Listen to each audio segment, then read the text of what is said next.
கடலூர் மாவட்டம் திருத்துறையூர் ஊராட்சியில் மகளிர் ரேஷன் கடையை தொடக்க வேளாண்மை கூட்டுறவு துறையின் கீழ் கொண்டு வருவதற்கு கிராம மக்கள் எதிர்ப்பு தெரிவித்து சாலை மறியலில் ஈடுபட்டனர். மகளிர் ரேஷன் கடையை சின்னப்பேட்டை தொடக்க வேளாண்மை கூட்டுறவு துறையின் கீழ் கொண்டு வர மாவட்ட ஆட்சியர் உத்தரவிட்டார். இதனால் ஆத்திரமடைந்த பொதுமக்கள் சாலையில் அமர்ந்து சாலை மறியல் போராட்டத்தில் ஈடுபட்டதால் அப்பகுதியில் 1 மணி நேரத்திற்கும் மேலாக போக்குவரத்து பாதிக்கப்பட்டது. நாகப்பட்டினம் வேதாரண்யம் அருகே அரசு கட்டிட பணிக்கு குழி தோண்டிய போது பழமையான 3 சிலைகள் கண்டெடுக்கப்பட்டன. புஷ்பவனம் கிராமத்தில் தொடக்க வேளாண்மை கூட்டுறவு வங்கி புதிய கட்டிடம் கட்டும் பணிக்கு குழி தோண்டிய போது 3 அடி உயரம் கொண்ட அம்மன் சிலை மற்றும் 2 அடி உயரம் கொண்ட சிவன் பார்வதி சிலைகள் என 3 பழமையான சிலைகள் கண்டெடுக்கப்பட்டது. வட்டாட்சியர் அலுவலகத்தில் பாதுகாக்கப்பட்டுள்ள சிலைகள் ஐம்பொன் சிலையா அல்லது உலோக சிலையா என்பது குறித்து ஆய்வுக்கு உட்படுத்தப்பட்டுள்ளது. கடலூர் மாவட்டம் மாமங்கலம் கிராம அரசு மேல்நிலைப் பள்ளியில் தூய்மையற்ற நிலையிலும் சுற்றுப்புற பகுதிகள் புதரும் முட்செடிகளும் சூழ்ந்த நிலையில் காணப்படுவதால் மாணவர்களின் பாதுகாப்பு கேள்விக்குறியாகியுள்ளது. 200க்கும் மேற்பட்ட மாணவ மாணவிகள் பயிலும் இப்பள்ளியில் கழிவறை பகுதிகளில் பாம்பு மற்றும் விஷப்பூச்சிகள் உலாவுவதாகவும் இதுகுறித்து பலமுறை பள்ளி மற்றும் மாவட்ட நிர்வாகத்திடம் கோரிக்கை வைத்தும் நடவடிக்கை எடுக்கப்படவில்லை என குற்றம் சாட்டப்படுகிறது. புதுக்கோட்டை மாவட்டம் அம்மானிப்பட்டி கிராமத்தில் அரசுக்கு சொந்தமான இடத்தில் தனிநபர் அமைத்த கொட்டகையை எதிர்த்தரப்பினர் டிராக்டர் வைத்து இடித்த வீடியோ வெளியாகியுள்ளது.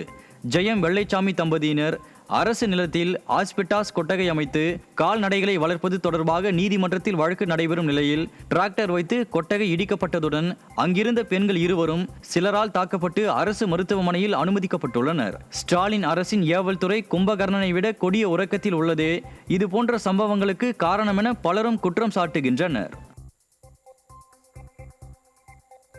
திருப்பூர் மாவட்டம் மலைவாழ் கிராமமான மாவடப்பு பகுதியைச் சேர்ந்த 4 வயது சிறுவன் காட்டு யானை தாக்கி உயிரிழந்தது சோகத்தை ஏற்படுத்தியுள்ளது.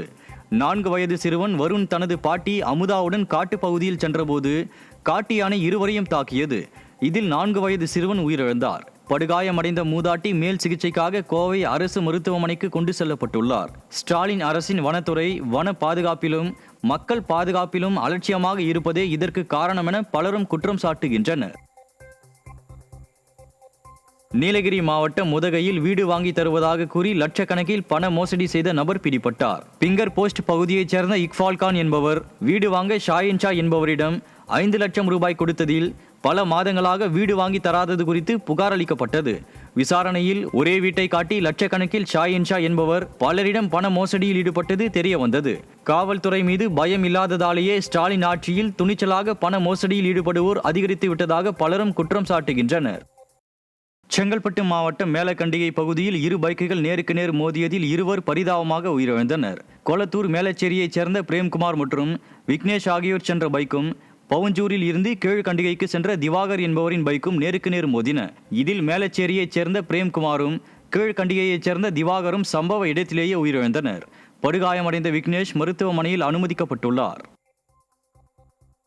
திருப்பூர் மாவட்டம் பிச்சம்பாளையத்தில் உள்ள கோட்டை ஸ்ரீ மாரியம்மன் ஆலயம், குமரி மாவட்டம் கொல்லங்கோட்டில் உள்ள பத்ரகாளியம்மன் ஆலயம், செங்கல்பட்டு மாவட்டம் சட்டமங்கலம் பகுதியில் உள்ள ஸ்ரீ செல்வ விநாயகர், ஸ்ரீ முத்துமாரியம்மன் ஆலயம் மற்றும் திருவண்ணாமலை மாவட்டம் பொன்னூர் கிராமத்தில் உள்ள திருகாமேஸ்வரர், ஸ்ரீ வரதராஜ பெருமாள் ஆலயம் ஆகிய கோயில்களில் மகா கும்பாபிஷேக விழா வெகு விமர்சையாக நடைபெற்றது. மங்கள வாத்தியங்கள் முழங்க சிறப்பு அபிஷேகங்கள் ஆராதனைகளோடு மகா தீபாராதனை காண்பிக்கப்பட்டு நடைபெற்ற கும்பாபிஷேகத்தில் பக்தர்கள் திரளாக பங்கேற்று சுவாமி தரிசனம் செய்தனர்.